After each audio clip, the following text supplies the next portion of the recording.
Angeba Sojola here.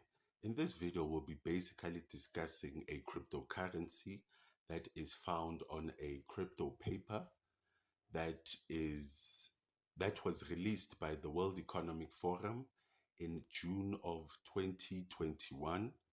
This cryptocurrency is known as Cardano, ADA. When we speak of Cardano, we speak of the actual blockchain or the actual network, right? Then when we speak of ADA, we speak of the actual token, the actual cryptocurrency that functions within this network. Now, when we speak of Cardano, we speak of a third generation cryptocurrency that is open source, that is a decentralized network, right? Which is built for the development, right, and the execution of various applications.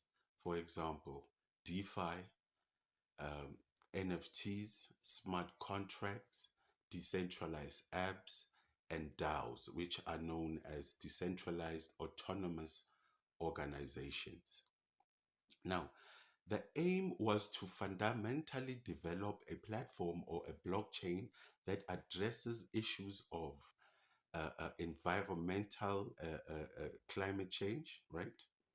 Right? Issues of energy efficiency, right? It was also developed for issues that have to do with scalability, right? And governance. Now, Cardano uses a scientific method, right, that is based on a peer review approach, right, where certain features of the blockchain and certain projects that are built on the blockchain are basically analyzed and tested by experts which have academic credentials, right? So basically, Cardano is a very academically robust project.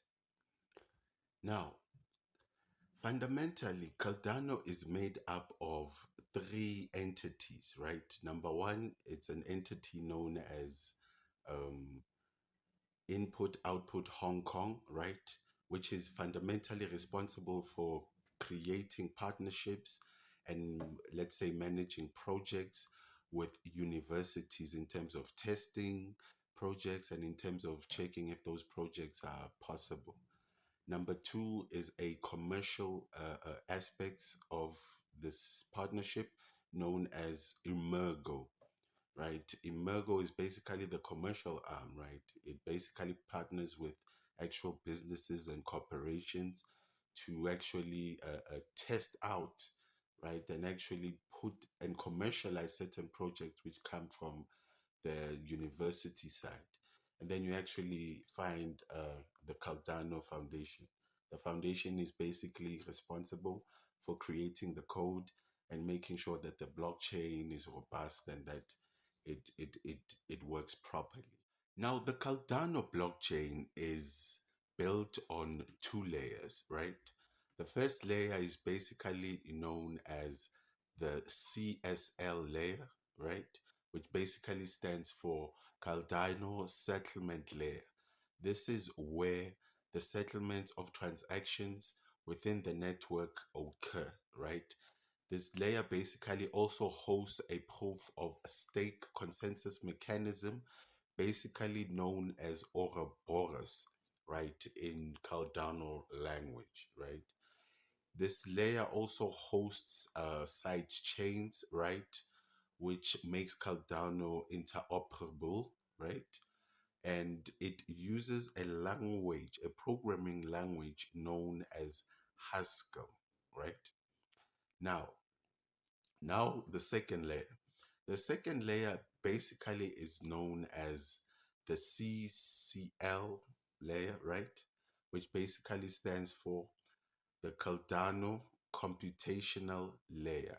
So this layer is basically fundamentally the layer of execution of smart contracts that exist within the blockchain or the Cardano network, right?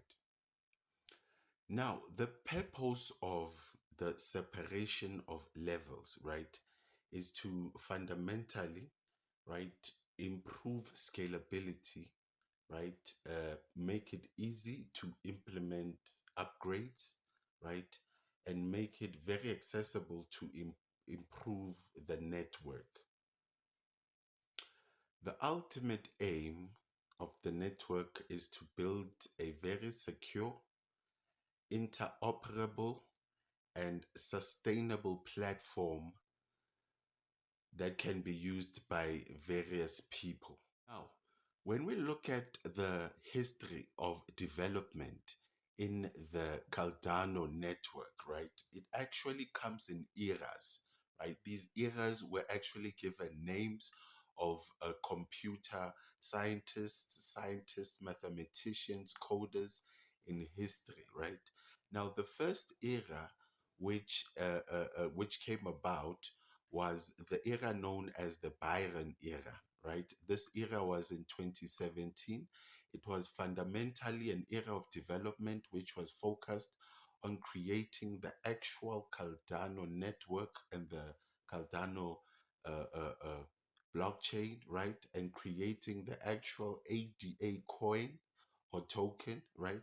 And making sure that there is accessibility to it in terms of functionality.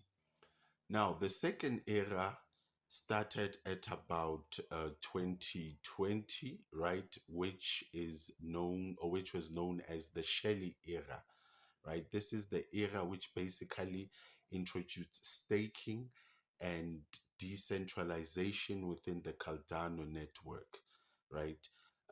Introducing consensus mechanisms like proof of stake, which is particularly going to work within the Cardano work network, known as the Ouroboros, right? And basically introducing delegation of tokens, right? And staking pools, right?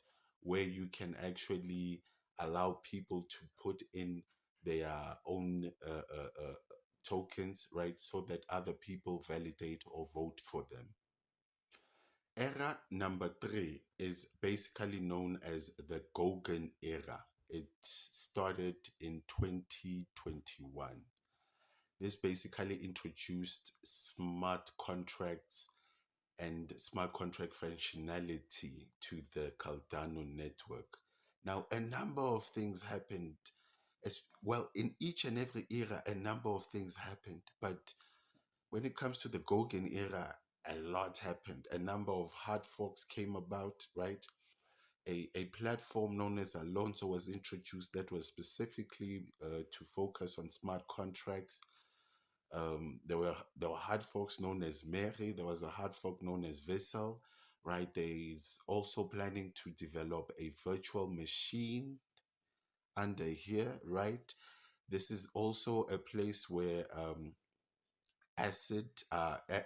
real world assets are tokenized, right? So each and every era has its own roadmap and development trajectory. Era number four is known as the Basho era, right? Which basically focuses on scalability, right? And speed, basically increasing the transactions per second that the network can handle. And the fifth era is known as Volta, right? Basically, this era focuses on governance issues, right? Basically, introducing a system of decentralized voting and access to treasury, right? And now, this decentralized voting and treasury, right, must fundamentally be able to include anybody who basically holds the coin or stakes the coin within the Cardano network, right, and actually have a say in the way the money that is in the treasury or the reserves within the network are used for various projects within the network. Yes, it's a peer-to-peer system that can be used for remittance, right? It's also can be used for identity verification, right? And asset management or digitalization of assets. A number of things have already been developed in the Cardano network. It's really an entire ecosystem of DeFi, of NFTs, of smart contracts, of decentralized apps, you know. But I'd like to highlight a few interesting facts that are happening in the Cardano ecosystem that I think might be interesting. Number one, there has been a stable coin that has been developed on the ecosystem that is known as DJade or DJed, right? It's it's pegged to the US dollar, 1 to 1 to the US dollar, right?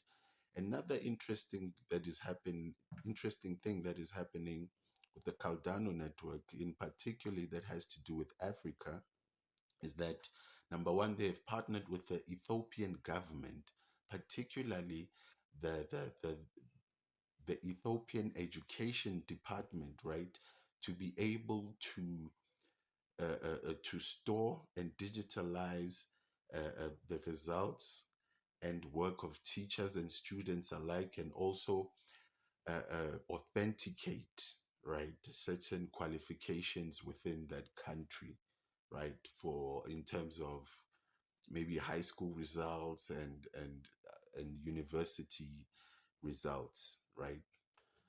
And the commercial arm of Cardano Networks, which is known as Emergo, right, also has put aside, I think, 100 million US dollars, right, in about focusing in projects that will happen in in Africa, right?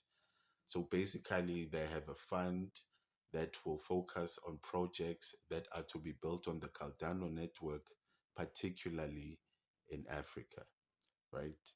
Now, there's a lot that is happening. Cardano is also creating a second layer scaling solution known as Hydra, right? There's another scaling solution known as Pipeline. So Cardano has been active. It will remain active. It's got a huge community following in it. Everybody seems to be very excited about Cardano, and I would suggest that you would add it to one of the most important cryptocurrencies out there. Yeah. Thank you for the opportunity. I'll see you in the next video.